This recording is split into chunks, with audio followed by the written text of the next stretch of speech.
Hey, Geekscapists, welcome to a brand new Geekscape podcast. I'm Jonathan London, your host. If this is your first Geekscape, strap yourselves in for some pop culture talk, movies, video games, comic books, TV, pretty much anything that you would see if you went to a comic book convention. And we have this summer coming up. It is in the last days of April right now. And starting in May, we've got a couple comic book conventions. Locally, we have one out in Ontario, which is the surprise convention of 2024 for me. We did San Diego. I did a little WonderCon. Those are the for sure LA Comic Con because it's our backyard. Those are the major conventions here in the Los Angeles SoCal area until in the last year or two, I started hearing rumblings about you got to go to Ontario for Comic Con Revolution. Ontario is just east of Los Angeles. It's got a airport there. Rancho Cucamonga, it's like it's east of LA, and I really would only go out there if I had to drop somebody off at the regional airport in Ontario, or one time I had to go out there for one of my brother's wrestling matches. But it does not scream the cultural epicenter of Southern California, except I kept hearing about Comic Con Revolution in Ontario, put on by these guys at Atomic Crush events. And I was like, who is bringing a comic convention to Ontario, California, of all places? It's a 30, 40, 1 hour drive from Los Angeles. It has hotels because you got the airport out there. But come on, you can't get big names out there to the airport. Yes, you can. And we learned that last year, and you heard it. If you're a longtime Geekscape subscriber on the podcast feed, you heard it because we interviewed a few of the people out there. And this year is going to be even bigger because they've got the cast reunion of Smallville. They've got wrestlers like Mick Foley out there. They've got some incredible comic book artists like Humberto Ramos. Mark Bagley, who some people say is like he's one of the greatest Spider-Man artists of all time. Some people have told me they think he's the best. You guys discuss who's the best, Spider-Man artist of all time. Mark Bagley is definitely up there. And you wouldn't have Ultimate Spider-Man, that first run that led to Miles Morales and all that. So Mark Bagley was the artist on there. You go through the 90s and you see some of those big Spider-Man runs. That's Mark Bagley, and Mark Bagley still is regularly doing Spider-Man work. So he's a top Spider-Man artist of all time. And they got him this year. So we're going to talk here on Geekscape with Drew Seldin of Atomic Crush. We're going to be talking about Comic Con Revolution. Comic Con Revolution is coming up to you guys on May 17th and 18th. Right now, and so it's next month, and we're going to talk about and see what's going on. And we're going to talk conventions. We're going to do all that stuff. If you guys want more Geekscape, the last episode we just did with Jeremy Miller, talked for over an hour about all sorts of stuff. That was a great episode. I got other things in the feed coming up in the feed. While you want to subscribe, we're going to be breaking down Thunderbolts. I'm seeing it this week. We're going to talk about it this weekend. But right now, coming up to you guys in your ears, or maybe if you're watching this on YouTube, Facebook, Twitch, or LinkedIn, you're going to hear me and my buddy Drew Seldin talk about comic book conventions and things you can bring your family to. And if you're in Southern California next month, you can start that whole thing off with Comic Con Revolution. We'll be right back, Geekscape. Let's play the music. Let's talk to Drew when we get back to it.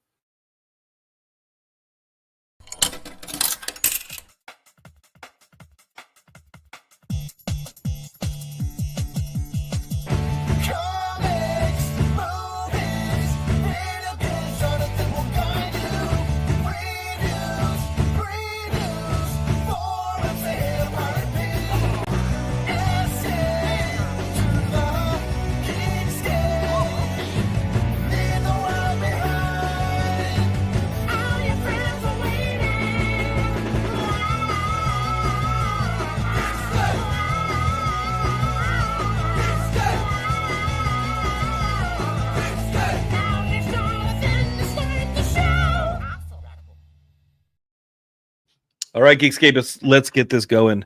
I've got Drew Seldin. Drew is with Atomic Crush events. They put on all sorts of stuff. I think a few of those guys are ex-Wizard dudes. You remember in the 90s, you're reading Wizard magazine, and then they started doing Wizard World conventions all over. I was going to Wizard conventions. I was bringing you guys to Wizard World conventions in the early years of Geekscape. That stuff morphed into some of the things that Atomic Crush puts on, and their biggest con is coming right here in 2 weeks to Southern California. I can't believe it's upon us. It is Comic Con Revolution Ontario, the surprise con. The one reason you got to go is it's the surprise con. If you can't get tickets to San Diego, if you don't want to wait till LA, you don't have to. In 2 weeks, we got Comic Con Revolution right here within an hour's drive of Los Angeles. All right, so that's the one you want to hit up. Circle your calendars. May 17th, 18th. Have I pushed it enough? Let's talk to Drew. Drew, how am I doing on the What's up, sales? my man? How am I doing on You're doing fantastic. I mean, all on that the tub thumping? all that free candy I promised you, it's totally worth Yeah, I love it. Everybody loves it, including my dentist. Drew, I was sincere what I just said in that intro, that like I'd heard rumblings of the comic convention in Ontario. I'd heard those rumblings 2-3 years, and I was like, there's no way. There's nothing out there but an airport. There's nothing out there but an airport. And then I hear Chris Claremont's out there, legendary comic book X-Men writer. Like father. Sorry to John Byrne, sorry to all the guys who did X-Men, but like Chris Claremont's the X-Men guy. And I was like, oh my God, they're getting some real comic talent out there for this Comic Con Revolution. I got to check it out. Cut to last year, you come on the podcast, we go out there for the weekend, Heidi and I, and man, we had a blast at Comic Con Revolution. I loved it. Excellent. It was great. Talk to me about last year. How did last year go? Like did the con get bigger, or did you tell me about it? Because I don't know how you guys survived the pandemic. I don't know how any of these cons work, because now it just feels like there's a con every weekend. How does Atomic Crush, how does Comic Con Revolution separate itself from, again, like the cons that are almost every weekend, right? People have options. Yeah, I mean, it's funny. You mentioned a lot of points we can touch on in there. And yes, just for right off from jump, Mike Sigliano, James Ross, and myself, we actually all met at Wizard, all working there. So it is kind of funny that you brought that up. And the story kind of goes, every time you're working for someone else, you say to yourself, man, if I was running this is what I'd do. Man, if I was in charge, I'd do this. Nobody ever thinks their boss is any smarter than, the average monkey. In most instances, they are, because when you try something yourself, it's not very easy. You do have your own ideas, and it takes a while, and you implement them. But, if it was easy, literally everybody would be doing it. And it's not, like this is 26. Wait, So you're holding up a file folder for those of you guys listening on the podcast. It's a file folder. It's like an accordion file folder, and like what's in there? Just the ideas? This is the plans, concept, what we'd love to accomplish that we're not going to be able to accomplish this year for next year. So this is an ongoing thing, in the sense that, like, yes, this show is about to happen, and this is where we're focused, and this is what we're all going to be, going crazy over and not sleeping for the next couple of weeks. But in the back of our minds, we're looking, because in 26 is going to be year 9, and then 27 is our 10-year anniversary. So, like, obviously, that's got to be something special. Why do this? Certainly not for the money. You do it for the love of pop culture. You do it for, I mean, when being a geek wasn't cool, and we loved all this stuff, and Tony Stark hadn't hit the movie scene yet, and everybody didn't think it was the coolest thing they'd ever seen. And all of a sudden, people who never read a comic in their life are like, dude, Groot is hilarious. Dude, I like that Groot. Right, he's so funny. Bro, Zack Snyder's Justice League is the shit. Listen, the 4-hour version, man, I enjoy it. Talk to me about that, because is that the black and white, or the one that they put up on HBO Max that was like his cut? Yeah. That was nutty, man. I saw it too. I thought it was cool. I mean, I didn't watch the black and white one. I watched it in color, but again, because it was the same version, it just made right. Like, I didn't watch black and white either. But I'll tell you, I appreciated Justice League when it came out, the Whedon version, and then the Snyder version is kind of the one you have to watch, that 4-hour version. But the most badass parts to me were things like that were whack I mean, it's a lumpy movie, but dude, when you suddenly see a Green Lantern fighting in Themyscira, that was Yeah. badass. And then Martian Manhunter shows up. No, which was cool. I That's so mean, really, cool. right, the whole league, and even the nightmare stuff. It's like, yeah, you really got to understand what's going on. But like that end of film scene, with Jared Leto, and whether you liked him as the Joker or not is Sure. irrelevant. It's just again where they wanted to go with it.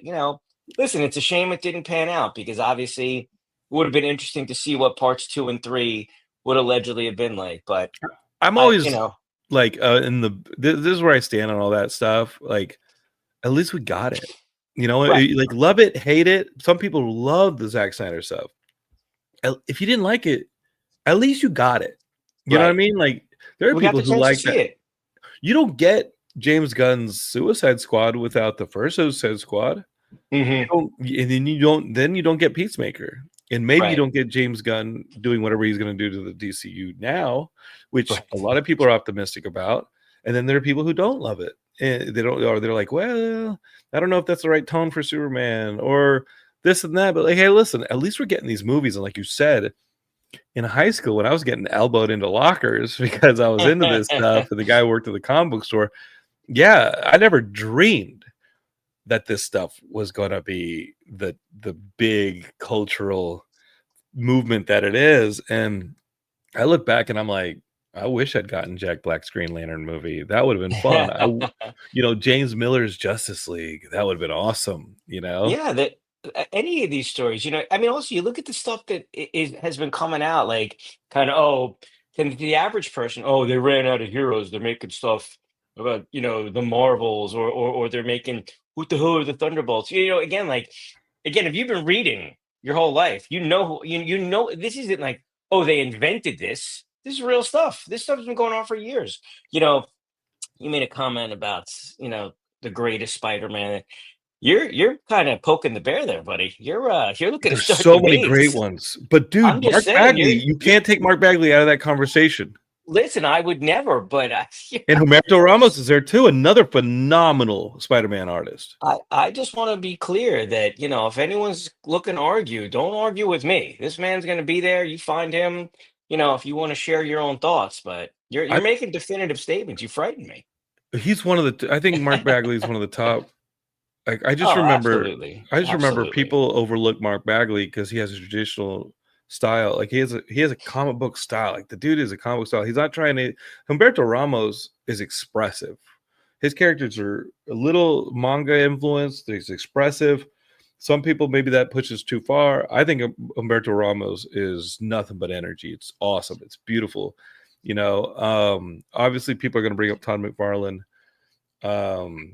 You know, you gotta get Steve Ditko is on that.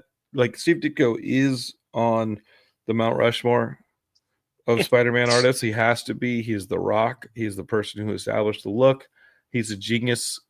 But if you're gonna add other names to that Mount Rushmore of Spider-Man artists, and people like John Romita Jr., you gotta have the conversation about Mark Bagley, who is Yeah. overlooked, but he's not overlooked in this household.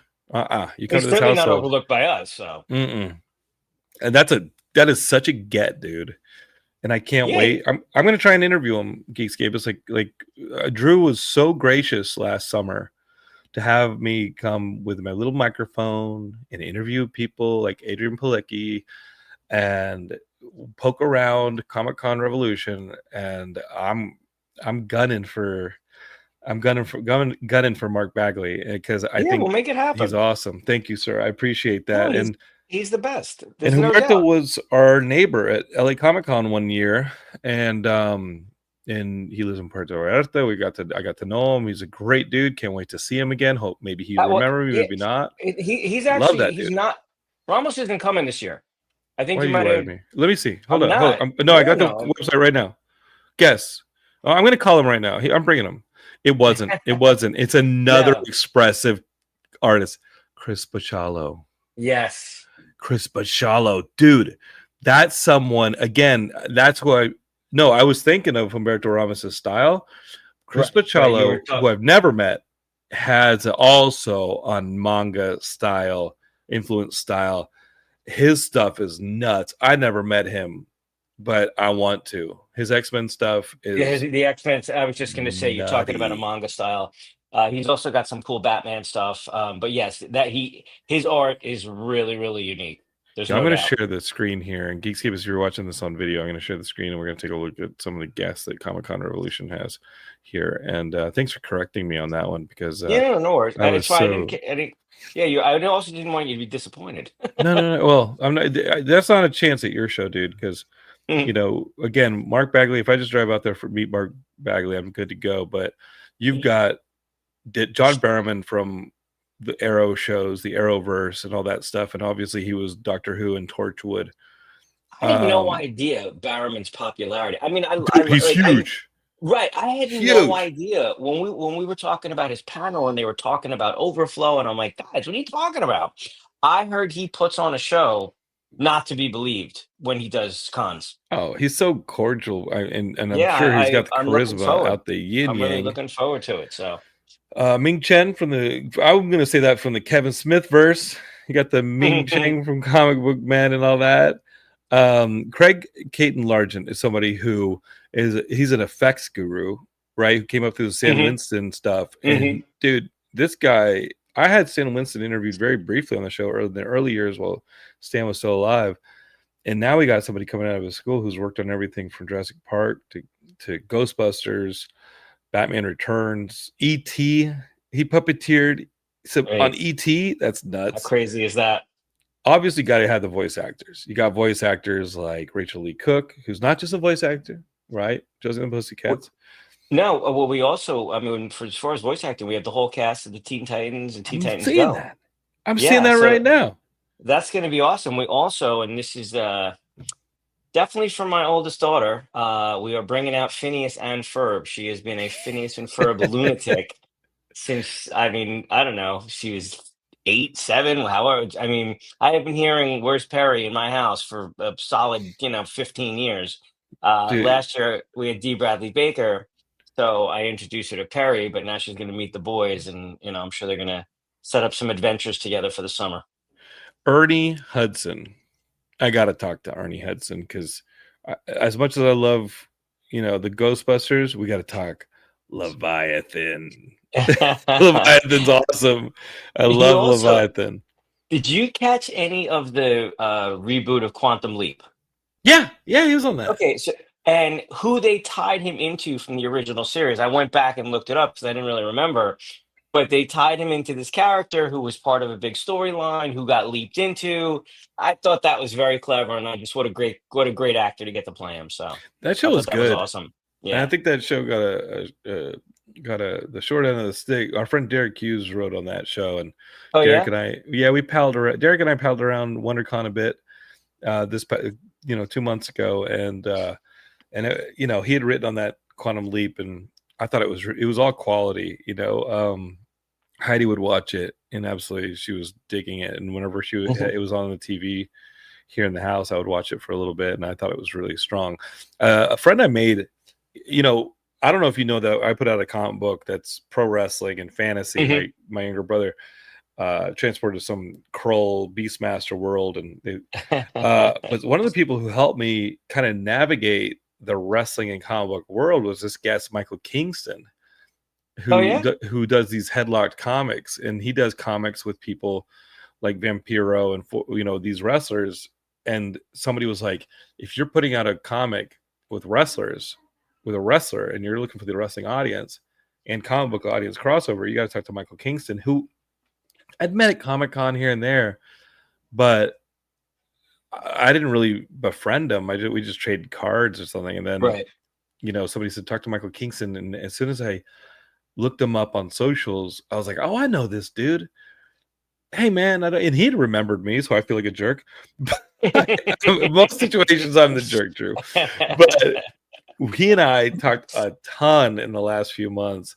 And I was going through your guest list, and I'm like, dude, Michael Kingston. And I get to hug that dude because he lives, I think, in Minneapolis or Minnesota.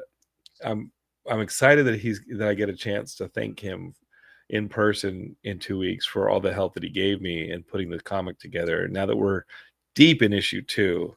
You know, I went to the post office today and I mailed out a ton of the comics to Kickstarter backers, and a lot of stuff doesn't happen without Michael Kingston. So I'm looking forward to seeing him, along with someone who I've appreciated since high school, Mike Kunkel, who I met at your show last year.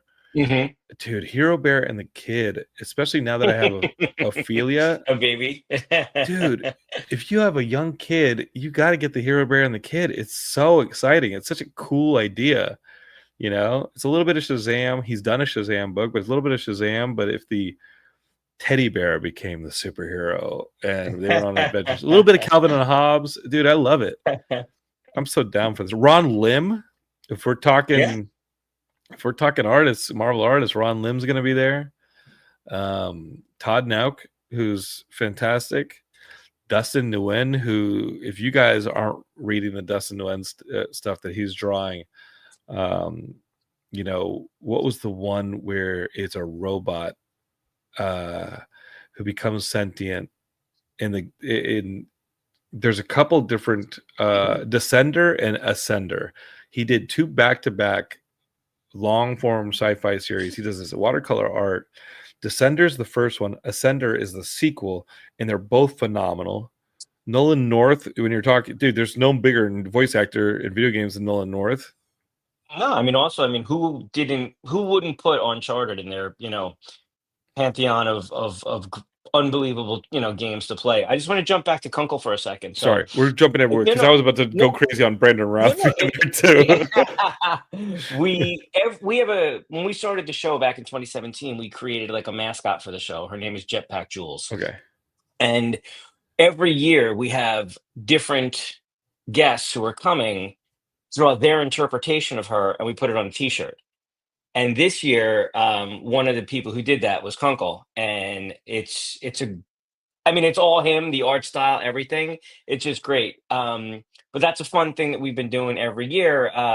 So, like I said, it's just, if you've never been, there's going to be a Mike Kunkel art T-shirt of a mascot character that we created for the show. And you had Mike Allred do one, didn't you? Yes, we did. Dude, he's one Frank of my has done them. top fives.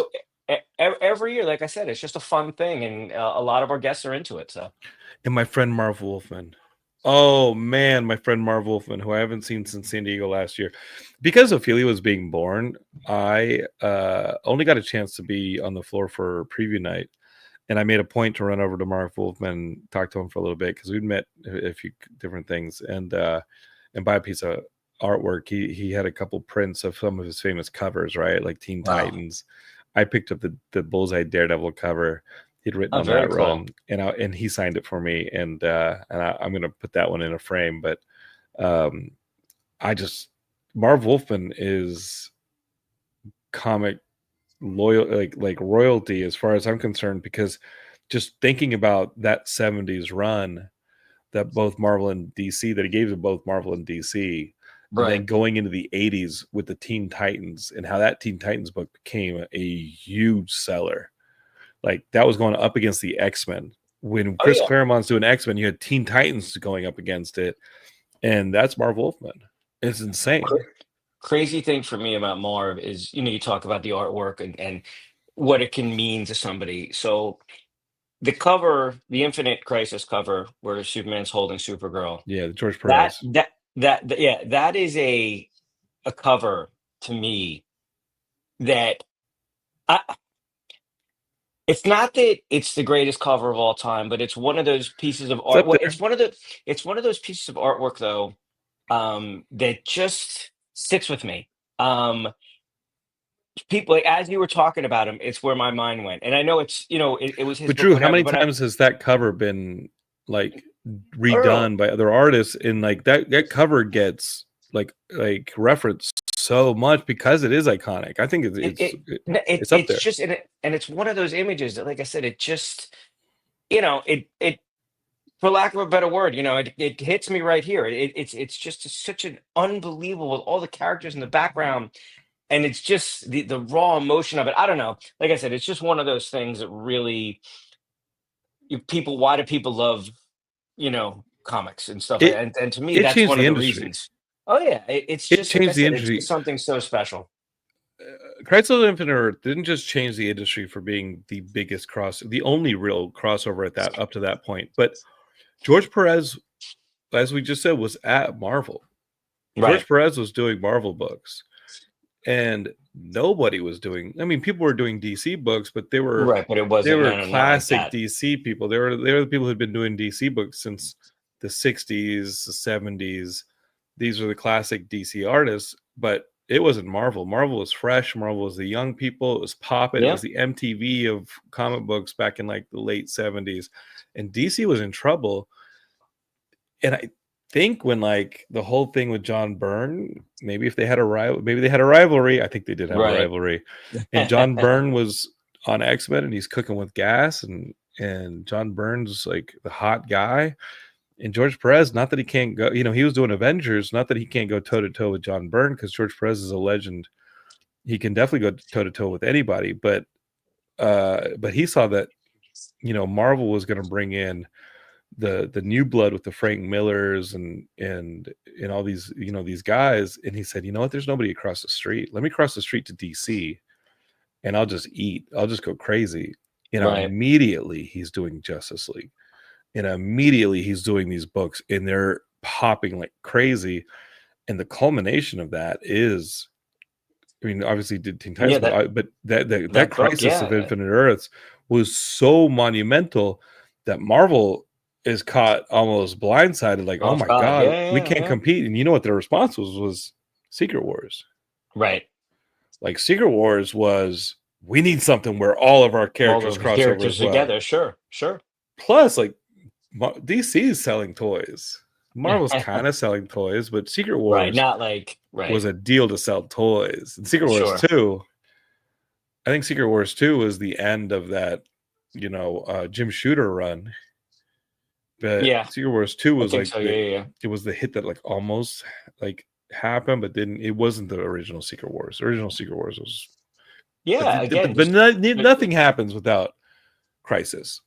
Yeah, like I said, just that again, that image, and just again, I can fully picture it, and every time it comes up, and so I'm excited to get into it with Marv a little bit about Crisis. I mean, it was also then years and years later. I mean, the WB adapted it. Drew, DC has been broken by Crisis ever since. Like everything, Identity Crisis, Infinite Crisis. The father of Crisis, the sequel to Crisis, a mother kid Crisis, the new 52 was just bringing back pre-Crisis Superman. Like sure. DC's history should be told pre-Crisis, post-Crisis. It's all Crisis. I mean, you saw the Flash movie when they tried to do that Crisis sequence. That was a crisis. It was a crisis. Like the Flash movie, I thought they were part of the Flash movie. I was like, oh, this is kind of cool. Some of the Flash movies are really good. Some of it's not. Some of it doesn't work. But seeing Crisis on Infinite Earths on a big screen, it was awesome. The CW stuff was good, and I don't know how DC moves on from Crisis, but I got to tell you, Absolute Batman and Absolute Wonder Woman. Are you reading that stuff? I am. True, that's one bad. Yeah, it's amazing. It's absolutely amazing. I'm not reading as much Marvel as I used to. Dude, I'm a Marvel guy. Right, but I'm not reading as much Marvel. I feel I'm reading Absolute. It goes like this. I mean, I feel there are times, and I think that's just the quality of a storyline. I'm definitely much like you, kind of across. Yes, Marvel was this, Marvel was that, but deep down, I think I've always been a bigger Justice League DC guy, but like I said, I truly feel like it becomes the quality of a product. And if something, whether it's an Infinite Crisis or what the ending result of it is, or the Secret Wars or Infinity Gauntlet, or whatever again it may be, the Ultimate Universe, anything that they're trying to do to get readers, right? I'm into Marvel. Oh my God, have you seen this DC book? Yes, like I said, I feel like it really is the ebbs and flows, and that's kind of what's awesome about the industry. When one of them is kicking the other one's behind, they come up with something, they dig a little deeper, we push people. We really got to get back our readers. So like I said, I think it's great for us. The more they beat each other up, the better product we get. So what do you think about this response to the Absolute that Marvel did with the renumbering back to #1 of Spider-Man? I think Pepe Larraz's artwork is amazing. The Kelly storyline, they got Joe Kelly writing it, and I didn't hate the Tombstone storyline that came before it, but I want to. I'm gonna enjoy it for Pepe Larraz's artwork, but I want to see a little bit more Spider-Man in my Joe Kelly Spider-Man. You know what I mean? Like, Yeah, like there's a lot going on with Peter. There's a lot of storylines. As a jumping on point, I think it would have been really. I think it's still kind of tough for people, but the best Spider-Man book right now. No offense to Kelly and Pepe Larraz and Marvel, but like it's that Hickman Ultimate Spider-Man book. okay. Have you read that? I That's haven't the got. Spider-Man book. No, I haven't gotten to it. It's Ultimate you know, Spider-Man it's is great right sitting in now. the pile, so it's got to be gotten to. After we finish the show, there's going to be some downtime, so I'm After you gonna finish the show, Drew, you just showed me a file right, but folder of the there stuff you're is going to do for next year. The show but doesn't end, man. I'm ahead. I went ahead. That's part of the so I can take As if you didn't do that every year. I could take some time this summer. So I saw your notes this summer. You were writing them up at May of last year, Comic Con Revolution 2024. I saw a big note: no more London at the 2025. I No, got to ban Jonathan. somebody. We ban Christian Black. Revolution is what to go along with everything you just said. It's really a love letter, to these creators, to these artists, to these writers, to the people who bring so much joy to us. For me, getting the cast of Smallville is something really special. I'm a Superman guy, always have been. This show was a show that I watched religiously every week. This was 2001 it started. This is pre-DVR, so like I'm having to record on VHS tape if I'm gonna miss it. Stuff like that. You missed an episode, you're waiting 6 months for it to come on a rerun, and you're looking, for that. So this is a really special one for me. I also, my buddy Chris, when that came out, 24 came out at the same time. Yeah. And he was like, dude, you got to watch the show 24. And it was on against Smallville. So I couldn't. And I was like, dude, I'm like, I don't know about that concept. Suffice to say, obviously, 24 are the greatest shows of all time. But they were up against each other, and again, because it wasn't easy to watch two shows at the same time. It was a different world. But like I said, this is a really special one for me, and the fact that they're all coming really is going to be for me an incredible moment. But again, it goes to the whole idea that why do we do this show? We do this show because we love pop culture, we love comics, we love superheroes, we love video games. And that again, that's what makes it. I think that's the vibe you get when you come to the show, and why it's special. You're talking about three geeks who really do care. We really do love this stuff. It's almost like, who do we want to meet this year, kind of thing. And you said you wanted to get into the Brandon Routh thing. Again, having two Supermans, Supermen's. I don't know what the you got Tom Welling, but pronunciation is. Dude, Erica Durant's gonna be there. Yeah, gotta have Lois. Great. Yeah. Michael Rosenbaum.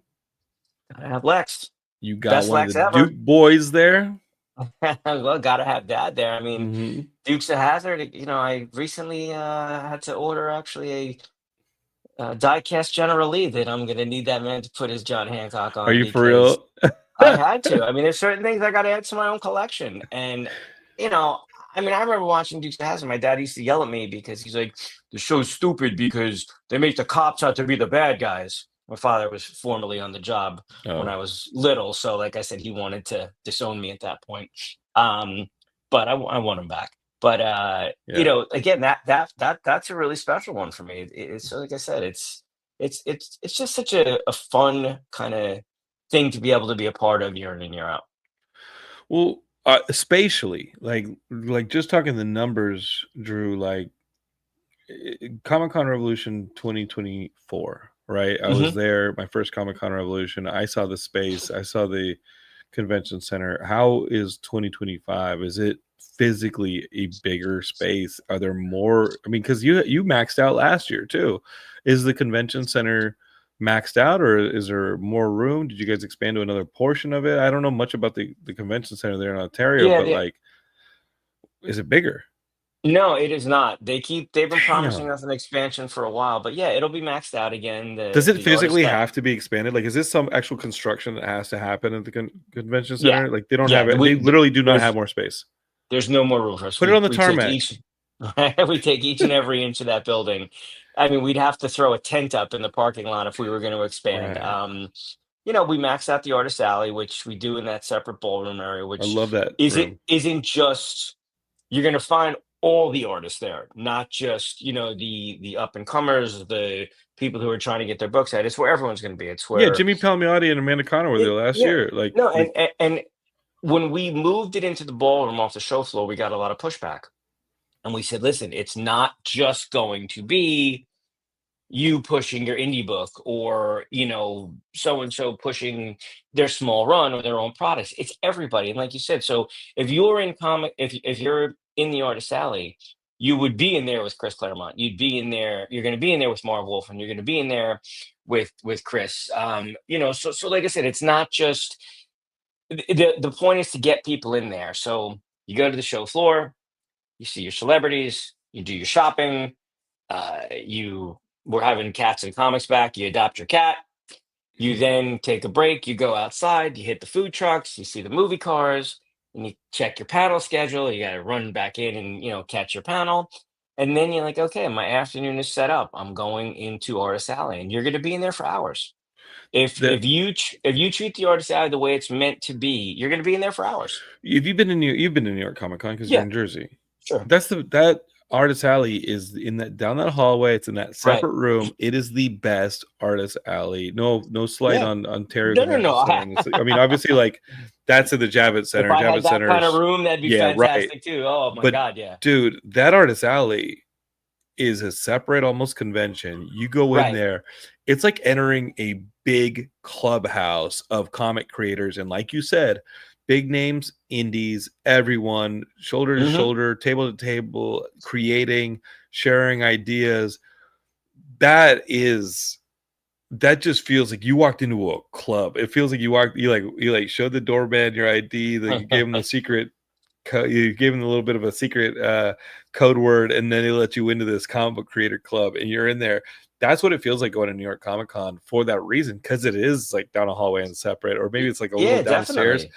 That's kind of what I dug about going in the ballroom, and you're separated by cosplayers. That's like Geekscape. There's a hallway of cosplayers that separate Our cosplay corner, separate the celebrity convention kind of area with vendors.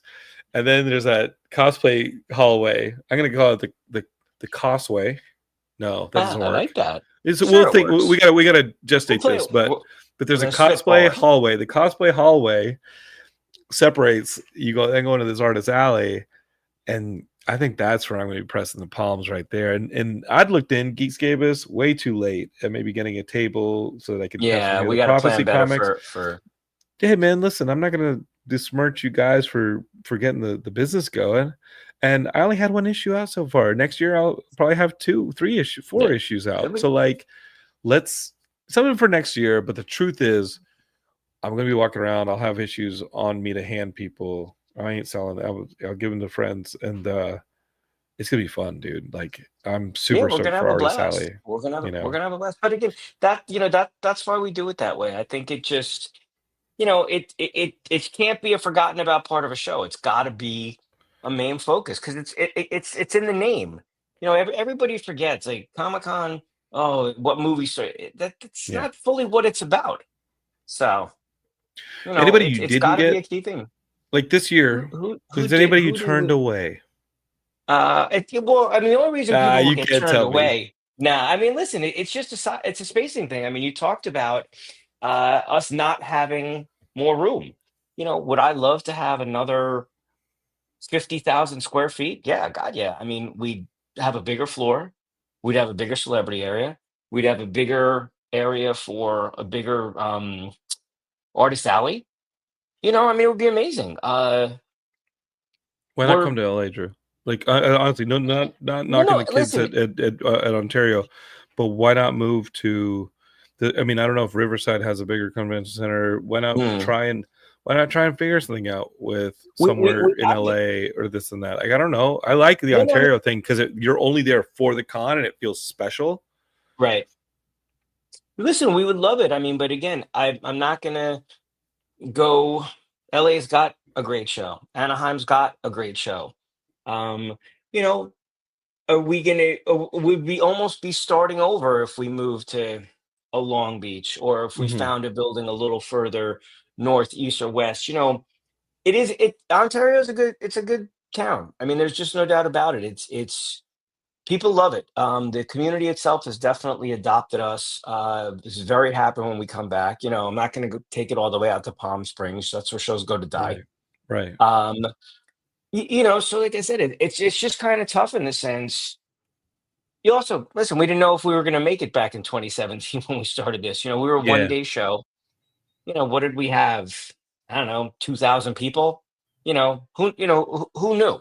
How much do you have Um, now? Now that I you're mean, maxed out, like how many yeah, I people mean, in come and through your out through doors? the weekend. I mean, it's got to be anywhere from 15 to 18. Again, it's over the weekend. Plenty of people coming through there, and we'll go up again this year. I Uh, love that it's not. I but love that it's not like the psychotic behemoth that San Diego yeah, is. And having obviously, room to move we do and San and Diego. enjoy. Like we're Sure. exhibitors there. I like San Diego. I love San Diego. It's the Super Bowl of Comic Cons in the US. But I kind of like being able to meet people. In a Comic Con, you're gonna see people. You're gonna be Right. fighting people to move. But like going up to that creator, you probably might not get a chance at Comic Con. It's really it's really low chances you're gonna go up and be able to just say hi to a creator you Right. like. But Ontario, it's almost guaranteed you're gonna be able to at least say hi to those people. I went up to Samoa Joe last year and just said like, "Hey man, I remember meeting you at Ring of Honor with my brother Paul, who you wrestled for a long time." And Samoa Joe, and we had a nice little back and forth talking about my brother and Nice. rolling the years back. And that's not going to happen at San Diego. At San No, Diego, they're going to be it's ushered in, do their impossible signing, out there. ushered out. It's too many people. That's what I like about Comic Con Revolution in Ontario. What is it going to take to put this thing on the tarmac and get more? What do we do to get it? Like, are they trying to make the convention center Well, again, higher, they've wider? shown us plans. They've shown us plans. They have a beautiful like model of what it's supposed to look like. They were supposed to do all this expansion leading up to the LA Olympics because they were going to have certain events as Oh, far out as Ontario. So again, it's supposedly waiting for obviously funding, budgeting. I think it's all just a giant money issue. yeah, yeah. That's not my. I don't know anything about I that. mean, listen, we're talking about should we add that third day? Will A that help Friday us or out? something. Yeah. Do we add a Thursday and a Friday? Preview. Now But you again, are it's San Diego. well, just days wise. I also like that the But hotels are right there. Like last year, we walking stayed in the distance, 5 hotel. minutes. I walked across a parking lot from a hotel, and the hotel was bad. It was nice.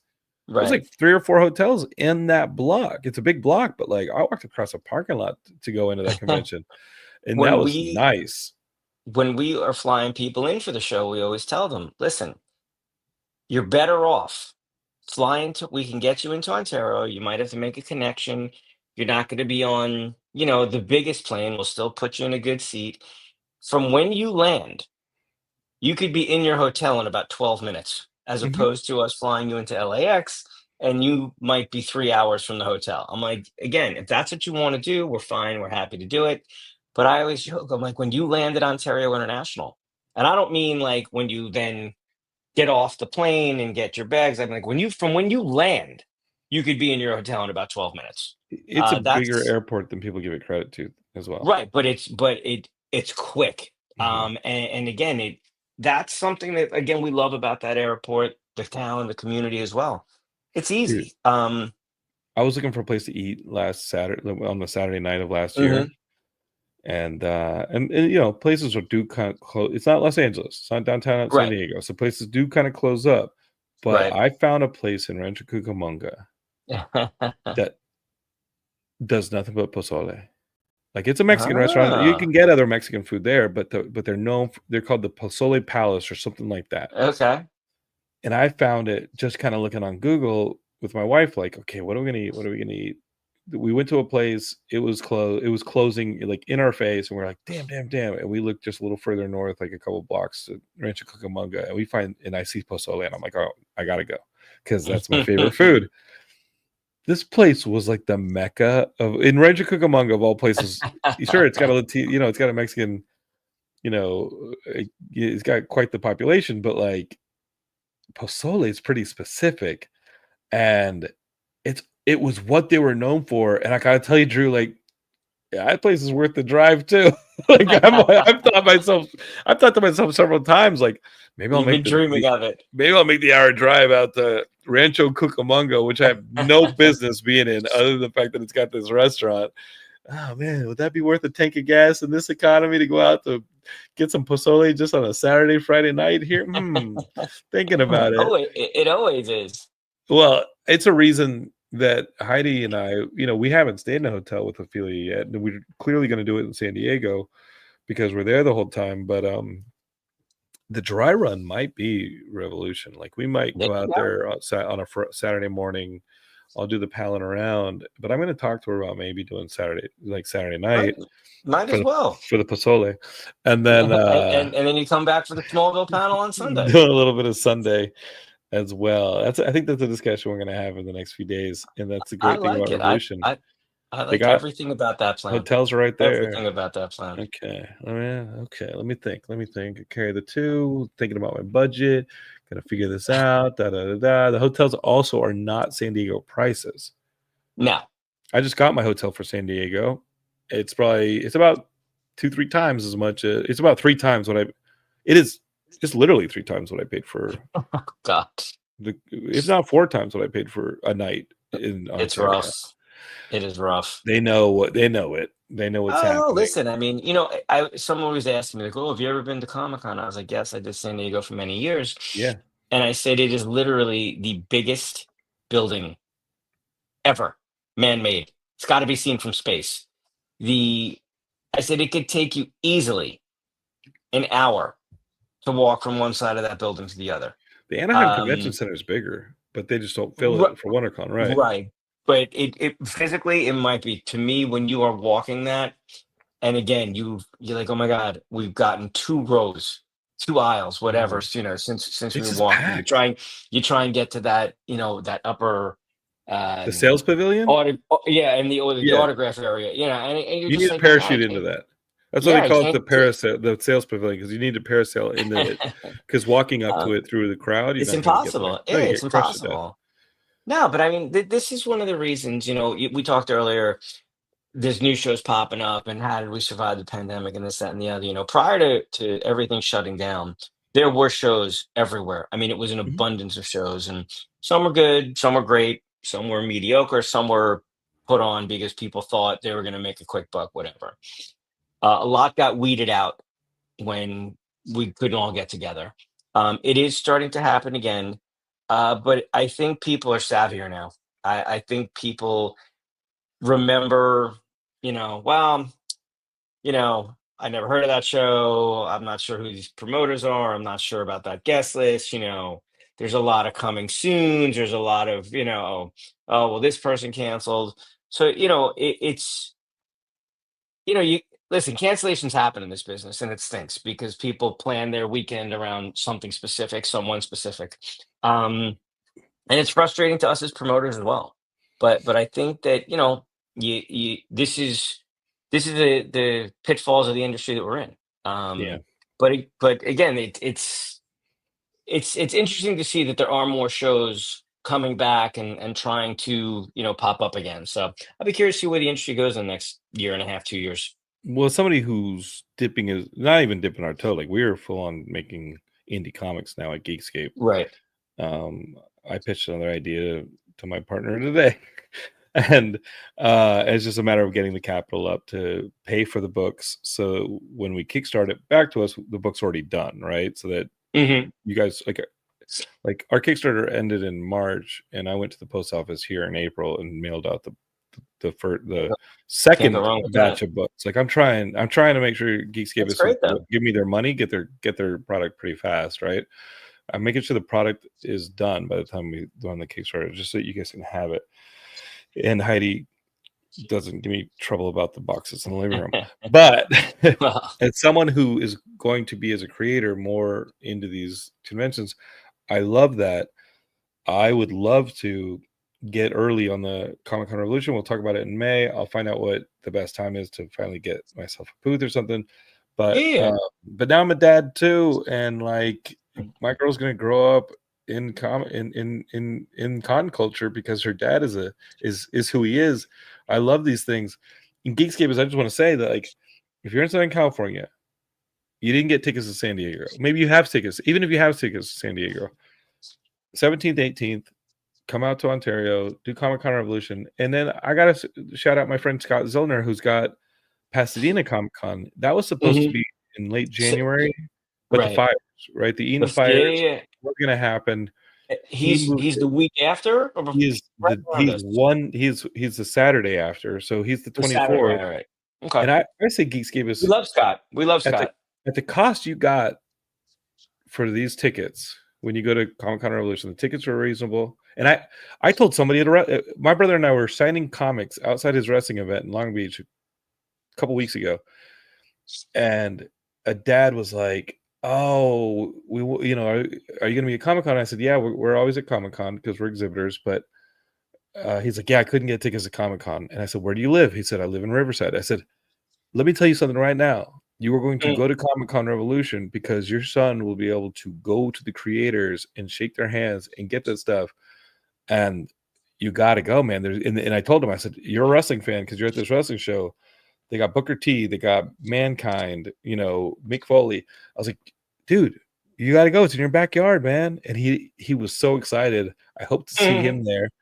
Yeah, that'd be I great. told him the tickets were cheap, and then they're not Comic Con tickets. They're cheap, and they're something you can get. And then the following weekend, for one day only, you can still go to Pasadena. You can still Yeah. go to Pasadena. Like, it's one day. Go to Pasadena. See our friend Jeremy Miller, who was just on Geekscape this week. Like, let's go. It's fun. Drew, I really want, I don't want to put you in trouble, but I want the Ontario Convention Center to really, really expand, man, because you got Listen, we want a we great want them con. to as well. So I'm gonna bring a shovel. You and I can just start digging a hole and be like, "Yo, we're just getting started," and What then if we they'll do just the started rest. legally, no zoning, we just go there, start building Yeah. stuff? I have I'm, no engineering background. and I am the least handy person ever. Yeah.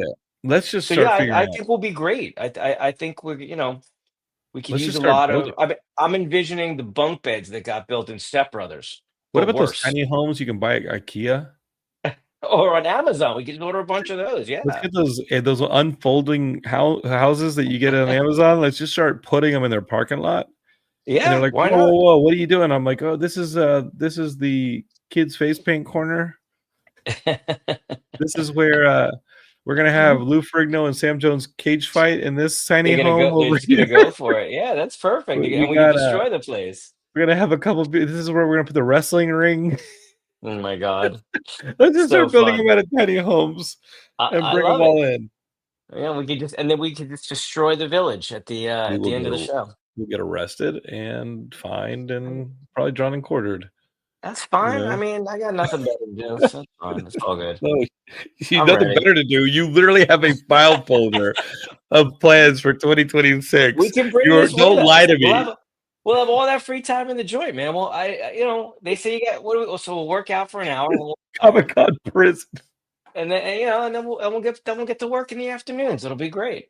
Oh man, the only thing that keeps me from getting shivved or worse is being like, "Hey man, can you uh can you introduce me to Sam Jones Flash Gordon?" Yes. Yes, please do. Anything to not kill us. Please Absolutely. don't kill me, Razor Wire. Hey man, listen. Uh, can you give me Rob Liefeld's autograph? Done and done. Done, Whatever you please. want. Yes, consider it Uh, done. would you like for me to get that soap for you, sir? No, thank you. Drew, I will see you on the 17th. I I look was, forward to it, man. and I I'm want to meet that. excited. I want to meet that young lady. Oh my God, she's the best. She's She's just awesome. the There is, joy is incredible. You met yeah. her It's last year, but she was in Heidi's well, I meant tummy. the idea of her. Yeah. She didn't really. she wasn't very interactive last year. No, she was. At least not with me. At least not with me. But Eh, let me. there were a You couple said times when like Heidi would be like, "You can the baby's movie, you can feel her," and I was like, I didn't really feel anything. Yeah, I One didn't time buy I into felt that her either. like crazy, and I was like, "What the?" Like, but What is going no, on in there? I don't know how it was with you and your Um, kids, but almost the entire pregnancy, like I was told the baby's moving, and it was maybe a handful of times I actually felt baby move. right, Once I saw the baby move, right. but I'm like, come out. And then the second the baby's been here, I've been attached to it. Yeah, well, you're Attached better to than it. I was. I always said I was ill prepared for the initial rigors of fatherhood. I'm not saying I was Certainly I've elevated prepared. my game over the last 20 years. Oh But no, I was a raw nerve. I'm still a raw nerve. Like I was. This is no, psychotic. the nerve. But I just mean like I was like, I don't want to touch the baby because I'm going to Oh, break the for real? baby. I don't know how to Oh, do this. So, like I said, that's what I mean by that. And then, but yeah. like I said, I've certainly upped my game. And you talk about raising the next generation. I got two daughters, and my older one is absolutely the next generation. If she ever wants, I'll just hand the reins over to her, and she'll probably take this thing into the stratosphere because she's a million times smarter than I am. But uh, she often is like, "Hey, who we bringing this year that I want to meet?" And I told you earlier, so Phineas and Phineas and Ferb coming Ferb. this year, and it's funny on her voicemail, and she's had this on there since probably 19. Phil Lamar left her a Green Lantern message on her voicemail, and Phil was he's in our like, film.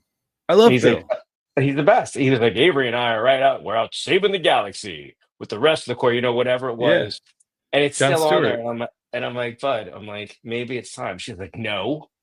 But I said, well, maybe, Phineas and Ferb will drop a new message on your Vincent and David will drop a new, voicemail for you that you guys are getting ready to plan your summer vacation and they want to know what you're going to do today. So, but That's a tough call. That's a tough yeah, call. I said you still keep the Phil one, but I said it might be time, or if you, are going to get a grown up phone and get a new message. But, We're on a but phone. I just changed my for in years. I had the Zelda Hyrulean shield and sword like on my wallpaper, and now it's Ophelia. I was going to Now say it's that then Ophelia. it Yeah, becomes, yeah, no, yeah. I mean, Fatherhood changed me like that. I've got the fam, so it's the only way to do it. All the Yeah, good stuff goes away, yeah. and then the stuff closest to your heart comes on. So Well, Geekscape is. I think I've implored enough that May 17th, 18th, you should be in Ontario at this Comic Con Revolution. Come say hi if you're there. Say hi to Drew if you're there, but he'll be yes, running around crazy. I will And always stop. I would love to meet each and every person that comes in if possible. you bring a hammer and nails, and maybe we can add on to the convention center and do Yes, something for that's a way to. If 2026. you bring a hammer and nails, you can help us build the future. Shit, we're gonna be like the Doozers from freaking Fraggle Rock. Like, everything gets eaten by the Fraggles. Everything falls apart. There's no They're funny, zoning. There's no rules there. The Doozers are just doing whatever the heck they want. and they got it done though. Yeah, Sort of yeah. like I you and always I felt will bad do. for them when the Fraggles ate their homes. I was like, I never liked the Fraggles for that reason. I was like, you are eating their homes, you monsters. Yeah, you monsters. The Doozers they're gonna unionize. They're going to turn into like the Sopranos, The revolt's and they're coming. gonna break the freaking Fraggles' heads. That's The what I want revolt to is see. coming. I It's want to see coming. I want to see a Sopranos style show about the Doozers. Welcome to Geekscape, man. This is what we talk about. Yeah, it's great. Subscribe, all that stuff. Share Geekscape with your friends, and we'll be back in a few days with our thoughts on Marvel's Thunderbolts, which I hear is getting I hear it's Very getting good great reviews. reviews. Yeah, people are Yeah, saying we'll this is see. one of the best We'll see. I'm post excited. Infinity Saga Marvel movie, so I'm really really excited for it. Again, like I said earlier, like I'm just excited we still got comic book movies. Yeah, definitely. Drew, hit me up anytime, man, and I'll see you on the I 17th. will. All I right, will see you in a couple weeks. all right, Bye, everybody. bye brother.